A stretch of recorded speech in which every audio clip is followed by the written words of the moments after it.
15 মাস ধরে নিখোঁজ সিরাজগঞ্জের বাক প্রতিবন্ধী শিপন। স্থানীয় রুবেল কাজের কথা বলে টাঙ্গাইল নিয়ে গেলেও আর ফেরত নিয়ে আসেননি তাকে। এ ঘটনায় আইনের সহায়তা পেতেও দুর্ভোগ পোহাতে হচ্ছে শিপনের পরিবারকে। তদন্ত করে দ্রুত তাকে ফিরিয়ে দেওয়ার দাবি পরিবার ও স্বজনদের।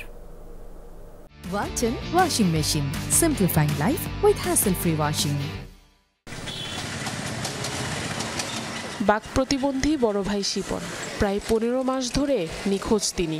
তার সন্ধানে ছবি নিয়ে আদালতের পথে ছোট ভাই ঘুরছেন দিনের পর দিন।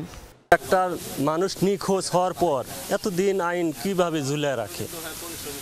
এই শিপন পাগলা এই শারীরিক দিক দিয়ে একটু যে কথা বলতে পারে না, কিন্তু সব কাজকর্ম করে পরিবার চালাইছে। কোর্টে থেকে শুরু করে থানার শুরু করে পিবিআই অফিসে 3টা জায়গায় আমাকে শুধু হয়রানি করাচ্ছে মাসের পর মাস। উদ্বেগ উৎকণ্ঠায় শিপনের স্ত্রী আর মা স্বজনরা ভিড় জমাচ্ছেন কাজীপুরের স্থলবাড়ি এলাকার বাড়িতে। পরিবারের অভিযোগ 2024 সালের 13 মে টাঙ্গাইলে কাজ দেওয়ার কথা বলে শিপনকে নিয়ে যায় একই গ্রামের রুবেল। তারপর থেকে খোঁজ নেই প্রতিবন্ধী যুবকটির। এজন্য রুবেলকে দায়ী করেছেন তারা। আমি মেম্বার চেয়ারম্যান, আমি সবার কাছে পা ধরছি, আমার কেউ সহযোগিতা কেউ করে না, এমন তৈরি কোনো মানুষ আমাকে পুলিশ না।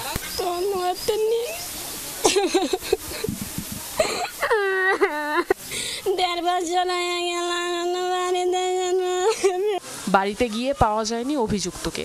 স্বামীর বিরুদ্ধে আনা অভিযোগ মিথ্যা বলে দাবি স্ত্রীর। করতে পারি না, 3 দিন বাদেও তারা বলল যে বাড়াইছে। বাড়ানোর পরে তাগর বাড়ি নিরাপদ, কিন্তু আমাদের পুরো ঝামেলা আছে, আমরা তো খোঁজাখোঁজ করি। অপহরণ মামলাটি পিবিআইকে তদন্তের নির্দেশ দিয়েছেন আদালত।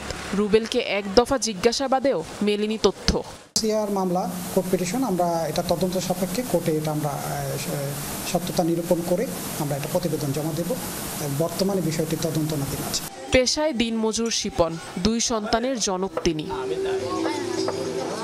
আফরোজা লামিয়া, যমুনা নিউজ।